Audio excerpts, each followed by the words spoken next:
Hello, fellow risk takers, and welcome to my worst investment ever. Stories of loss to keep you winning. In our community, we know that to win in investing, you must take risk, but to win big, you've got to reduce it. Ladies and gentlemen, I'm on a mission to help 1 million people reduce risk in their lives. To join me, go to myworstinvestmentever.com and sign up for our free weekly Become a Better Investor newsletter, where I share my lessons of how to reduce risk and create, grow, and protect our wealth.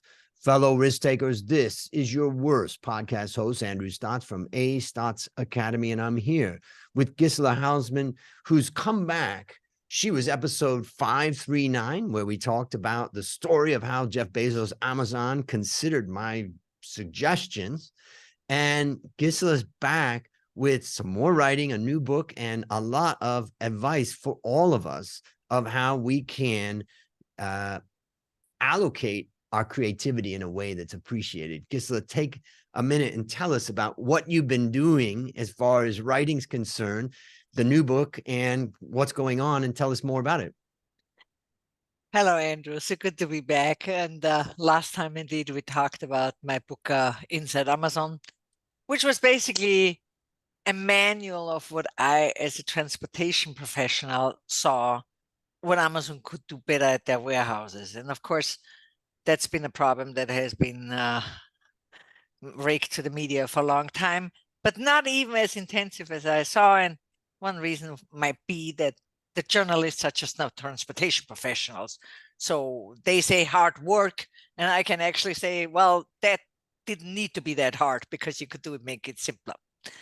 So anyway, so I wrote this book, and my intention was to help the workers. I also thought that my efforts would be valued by the American press, who, for reasons I can only speculate on, did not pick this up per se.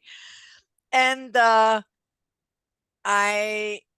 actually had the feeling that I failed in my mission, because I expected everybody from the New York Times to the Washington Post feature me in headlines like brave worker challenges Jeff Bezos, right? And that didn't happen. So I was really depressed, and the fact that the pandemic was still going on did not help. And fast forward to the year 2022, and suddenly I have a weird problem, even though I've always had good teeth. An old injury comes up, which I thought wasn't anything. And my dentist says I need laser treatment. And if there was one lesson that I came out of with this experience at Amazon, it was to support the little person. And I did not have health insurance with a big carrier who was going to cover that. Mm-hmm. So this was, of course, a bad time, recession, gas at its highest, even eggs, the price of regular eggs. And, so I thought maybe I can get a company to offer me health insurance and handle it this way. And as I'm looking on the internet, bam, Amazon pops up. And I'm like, yeah, right. They didn't value me then. Maybe I can get them to pay for this dental treatment. I apply. And even though I wrote this book, I immediately get accepted, only to find out that I don't get health insurance because they lied in their ad, or they presented an ad that wasn't applicable for my area or something like that. And I'm still there because the economy is bad. Okay. So I re-entered the warehouse after I haven't been there in 15 months or so.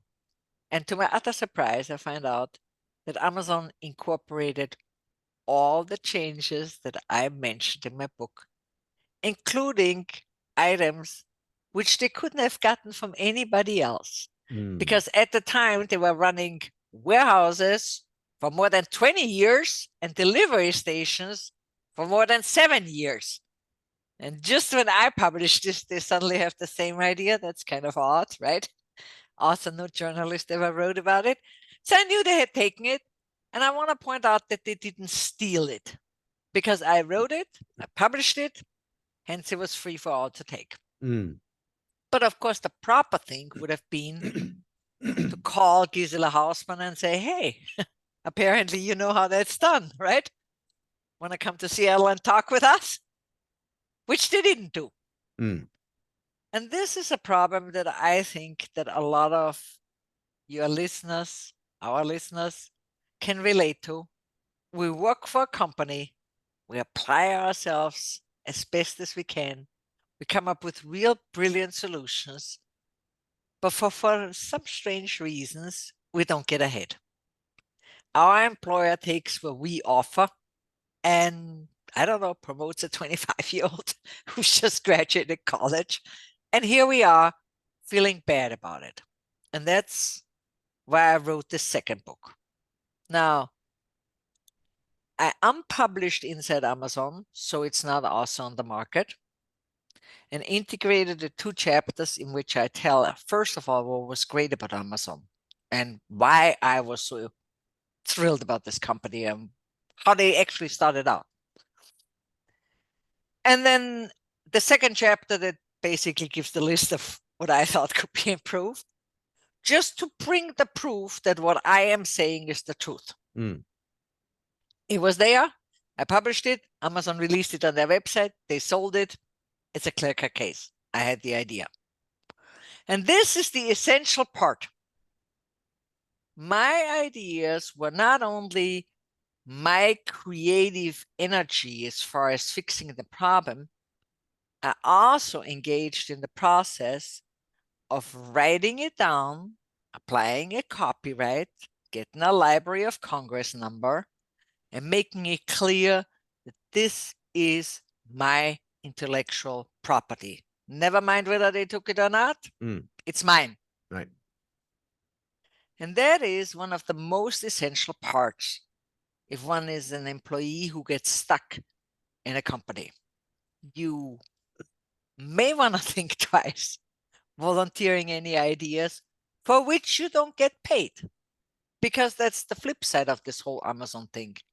They ran the warehouses for more than 20 years and the delivery stations for more than 7 years. And obviously there were people in charge who were supposed to design this, but who designed it so badly that within 5 weeks of me working there, I said, no, wait a minute, we can do this better, right? So the company paid somebody who didn't do the job right, but also didn't promote the person who knew how to do it right. And that's a situation in which we find ourselves constantly, especially in the American corporate culture.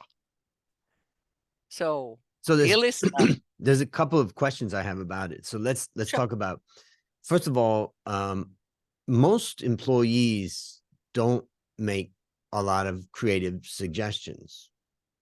In fact, I would say from my perspective, would you say it's a small group of people that are coming up with these creative suggestions, or do you think that everybody's got them? I want to say at least 75% have them. Okay.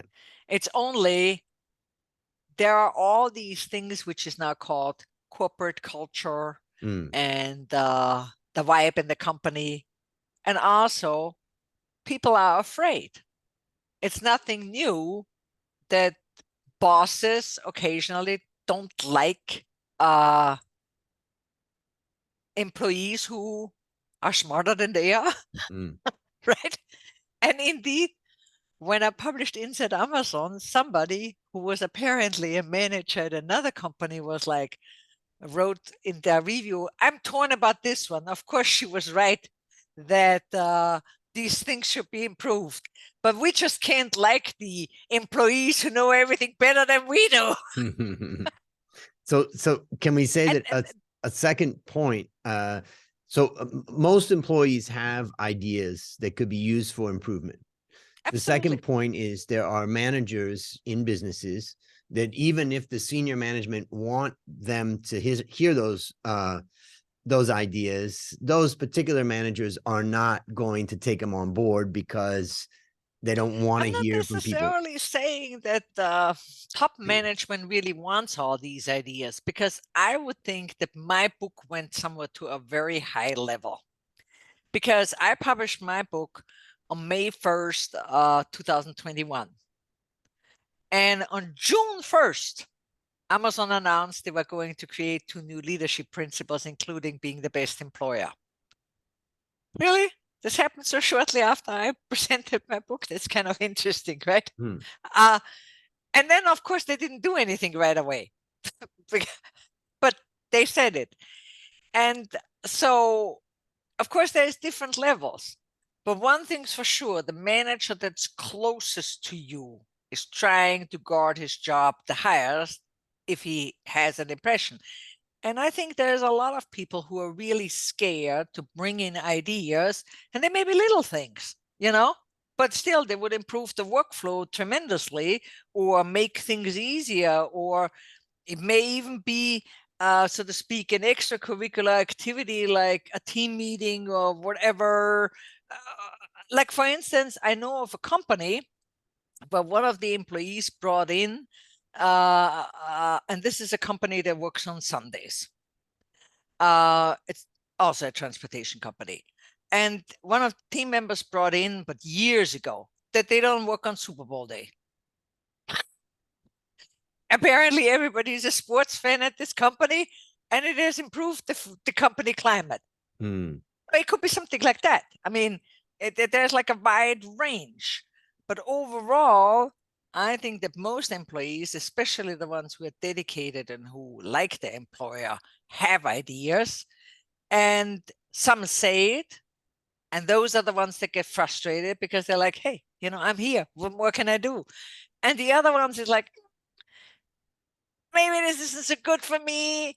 My boss, he might suppress all my efforts. I better run quietly and maybe things happen for me anyway. But here's the problem. Especially big corporations go these days less for creativity and more for AI. They think that tracking all the customers and sending them updates and offers and what have you will basically get the customers to buy anything. I mean, if you just think about it, in the 80s, the things that were invented at the time, the World Wide Web, the nicotine patch. There was even a guy, and he was a college kid, a 17-year-old, who invented already the Snuggie. It's only he couldn't patent it, so later on somebody else took that idea over and came out with a new pattern. But in those days, people came up with ideas where when you saw them, you said, oh, this is what I need. Of course I need the internet. Oh man, I wanted to quit smoking for the past 20 years. I'm going to need that nicotine patch, right? Oh my God. The finances sound so great. I feel cold when I watch TV. I need this Snuggie, and on and on and on. So these were ideas that were kind of like in the Steve Jobs concept, where I said, once you see them, you know that you need them. That is not the case anymore. Like, for instance, Amazon came out with Alexa. Personally, I don't have one. I wouldn't have one for the world of it. And even if I was disabled, I wouldn't have one. But they came out with this one thing. Maybe it makes a lot of people's better. Now they've released like 20 versions of Alexa. Where's the creativity? Steve Jobs wouldn't have tolerated that. I mean, absolutely not.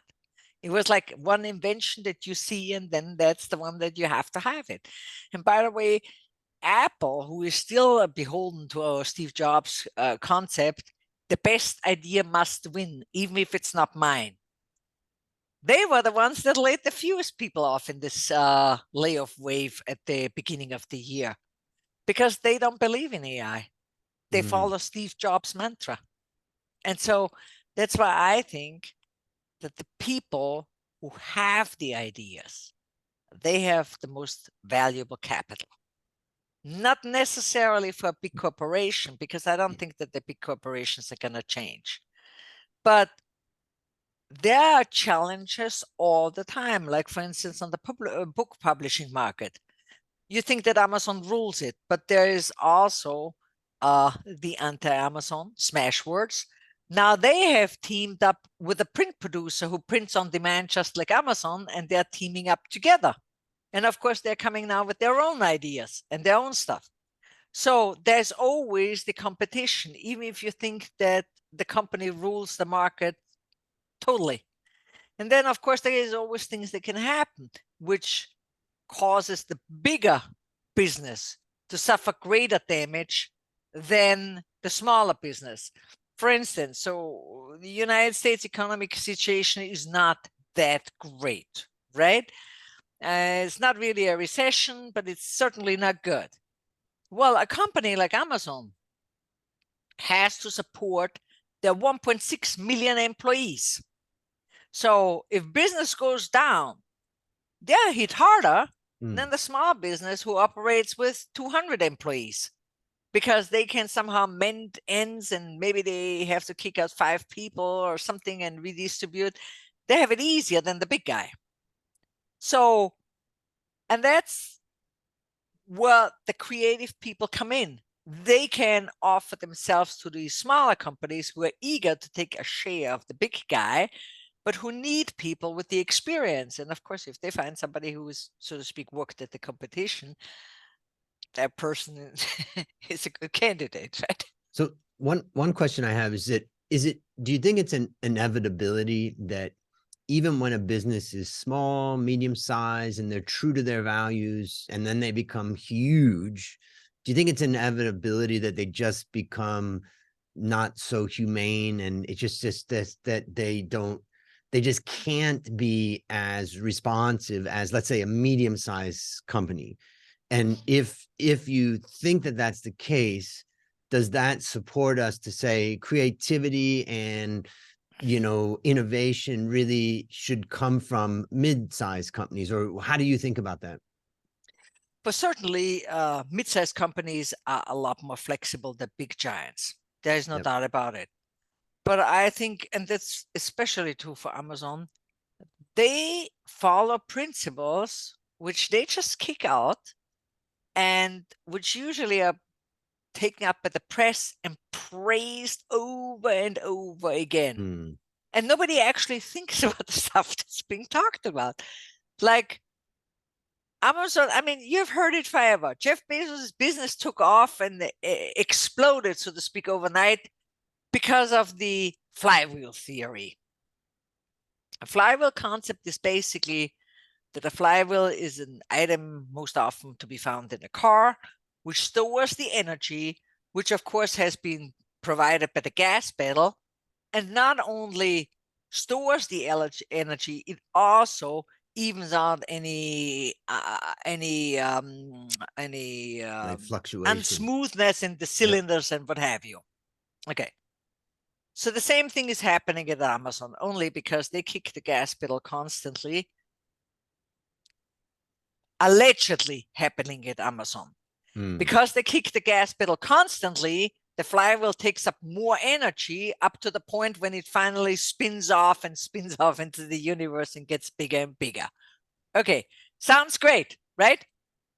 But there is huge flaws in this theory. And the huge flaws are: a flywheel is a mechanical device. You can look at it, it's a metallic thing, and it basically, if it's in a car, it does what the owner of the car tells it to do. Yep. The end. It doesn't matter whether there's a pandemic outside or whether it rains, shines, mother has died, or whatever. The flywheel operates the way it's designed to be. Take in contrast Amazon. If the flywheel theory is correct and it spins fast and fast and acquires more customers who buy more products and more vendors flock to it and what have you, the next thing that happens is that the company needs to hire more warehouse workers. And the warehouse workers become a part of the flywheel, inevitably, because somebody's got to move these millions of packages. Okay, but these warehouse workers, in contrast to the flywheel, are not mechanical devices. They are people who care about how much do I get paid? What are the working conditions? Is my manager a responsible manager who helps me? How do I get ahead in this company and what have you? So it's the farthest shot from a mechanical device that it can be. And now you have on one hand side the business flywheel taking off and getting bigger.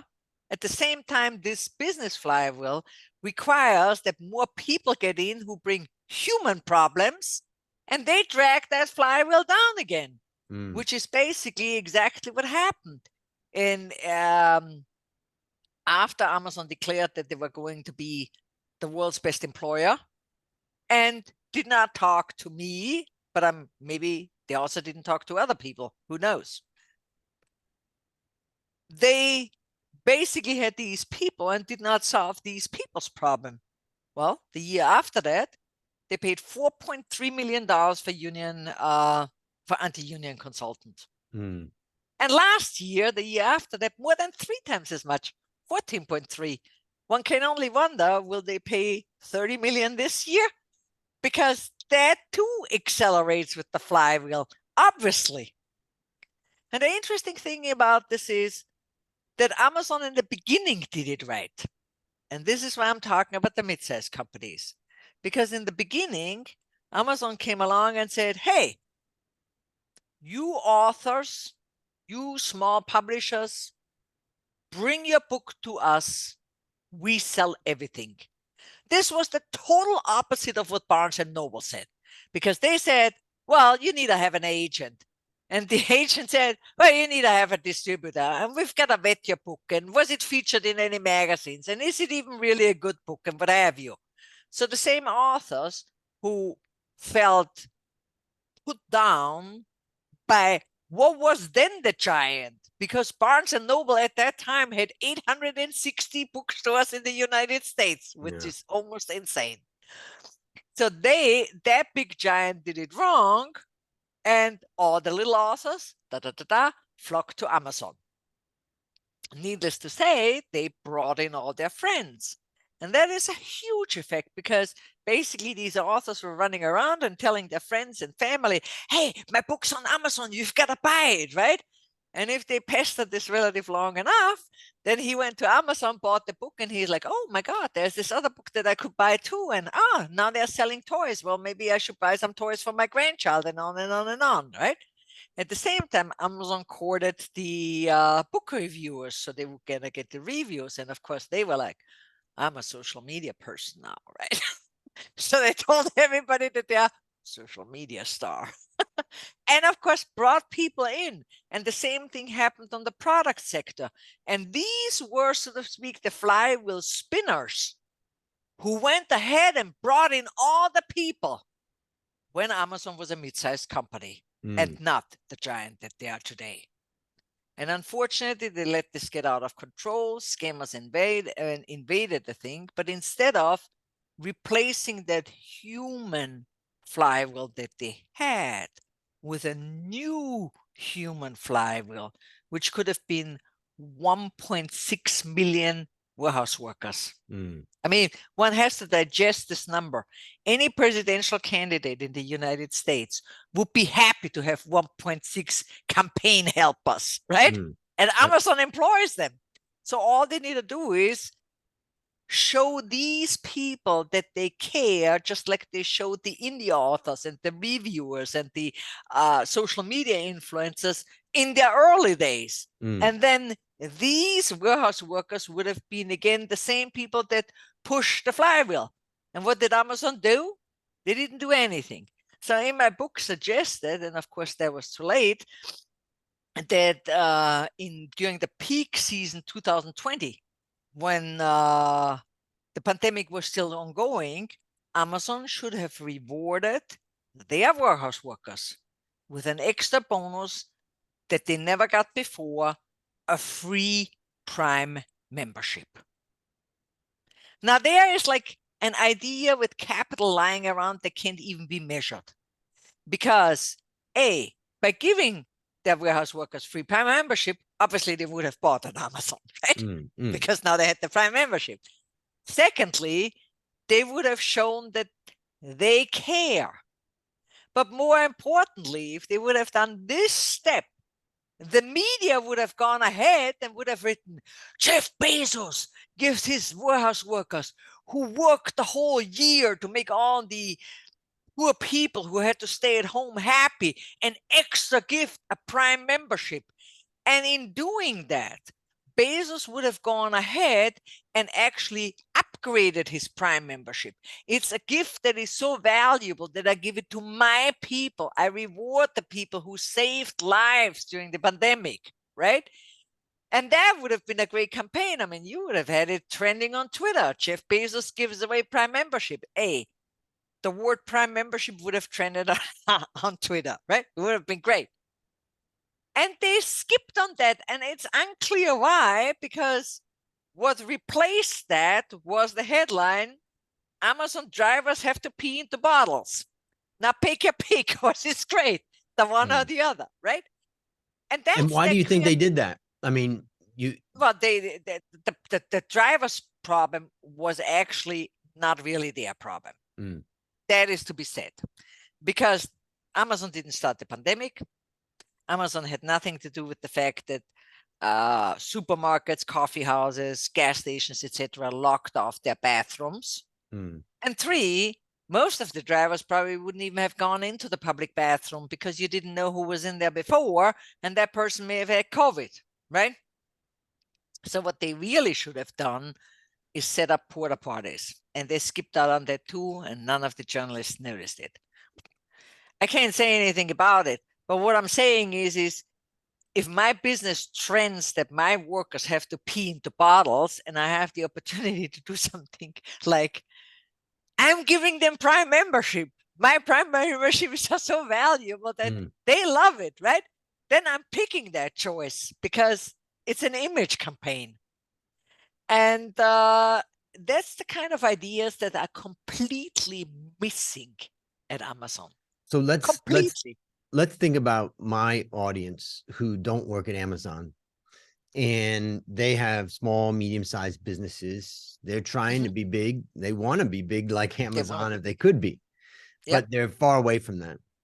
But they also they're close enough to their employees where they can start to bring creativity and, those types of things into their business. What would be some of the advice that you would give them related to, as you've talked about, giving employees credit for creative ideas that they come up with, coming up with rewards for employees, coming up with ways to get the flywheel going and not mess it up?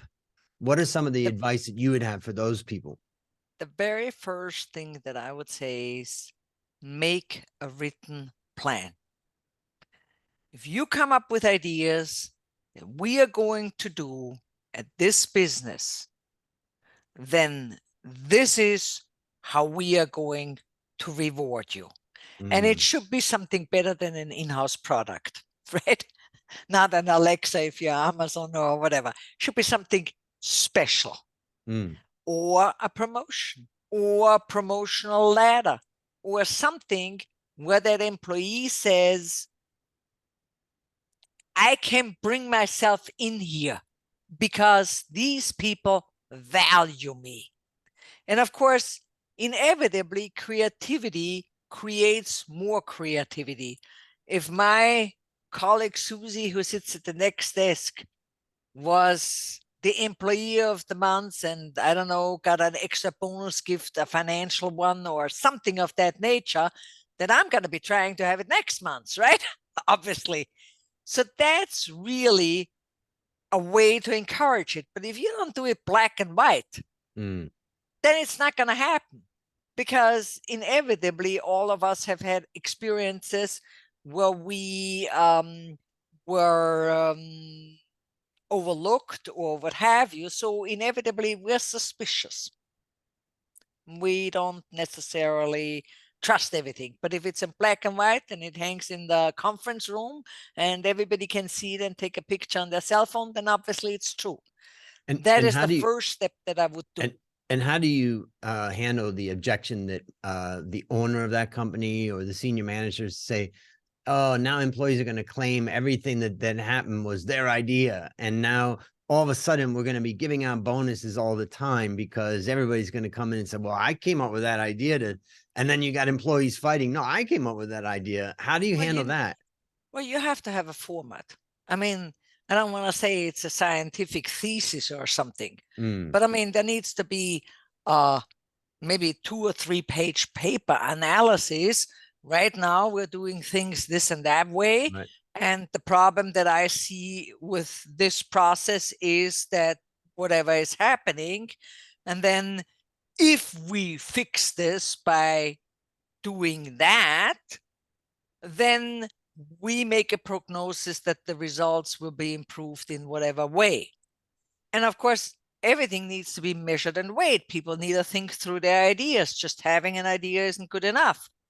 I would also think that it would be a good idea to propose that the idea can be tested. Let's say 2 or 3 people work in the new concept and the rest of them in the old concept, and then we take the data and compare and see what it is. But if we lay out a plan where we say, okay, you're writing something, and I don't want to say a scientific paper, but something in clear layout, what it is, what it's supposed to do, what the prognosis is, then yeah, then obviously the business owner is encouraging the employees to really think through their stuff, work out any kinks, and make, so to speak, brass handles. Yep.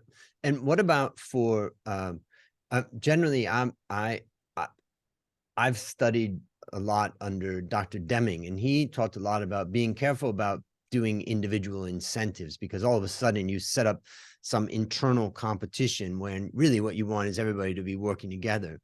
So let me ask a question. What if that compensation was awarded to all employees? Let's just say the objective is that all employees work together to make the company more successful, more profitable. We celebrate that in the last 6 months, we've had 4 different ideas that we've implemented that have brought us additional value that's made us more profitable, and therefore the bonus that we have, the bonus pool and the distribution of that is bigger and everybody gets more. Is that a good idea, or do you feel like, no, you really have to compensate the individual for doing that individual idea? Well, maybe you could reward the department, but rewarding everybody is always, let me put it this way. I have 2 kids. My daughter is very athletic. My son is 2. And when I asked my son if he wanted to play on the soccer team, he said, no. And I said, why not? He said, well, that's that game where everybody plays, and at the end of the game, you have to shake the hand of the worst player and say, thank you for helping us to win, even if we didn't win, and everybody gets a trophy. Team sport is great in certain ways, but inevitably, some people are going to figure out that they're going to rest while others work. I mean, it depends. If you have a crew of 5, then it might work. But if you have a crew of 100, odds are 10% are sitting on the sideline and waiting for somebody else to do something. I mean, maybe even 20.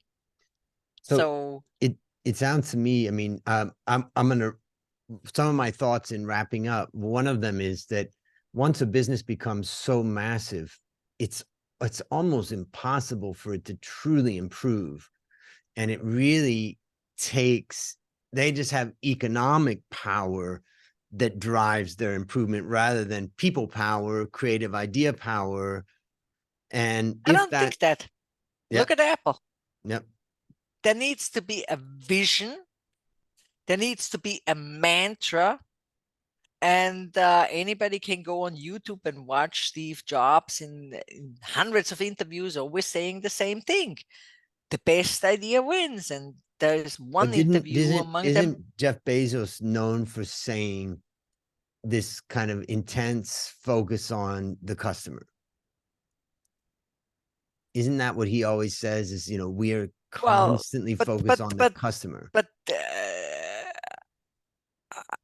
I don't see it. And the reason why I don't see it is,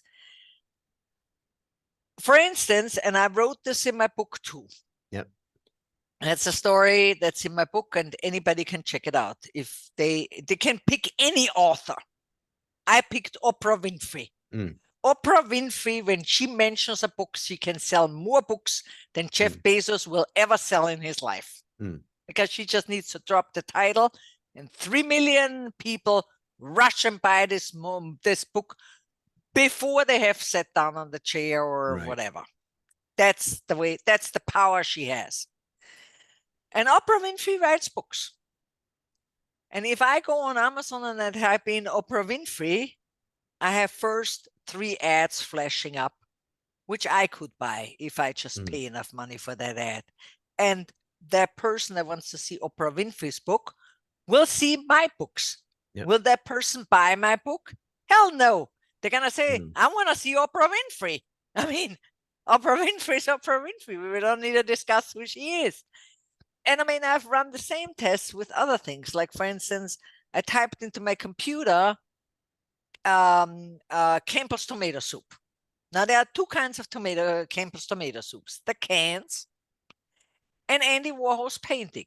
And of course, Andy Warhol's painting is on T-shirts and on mouse pads and on the screensavers and on coffee mugs and what have you.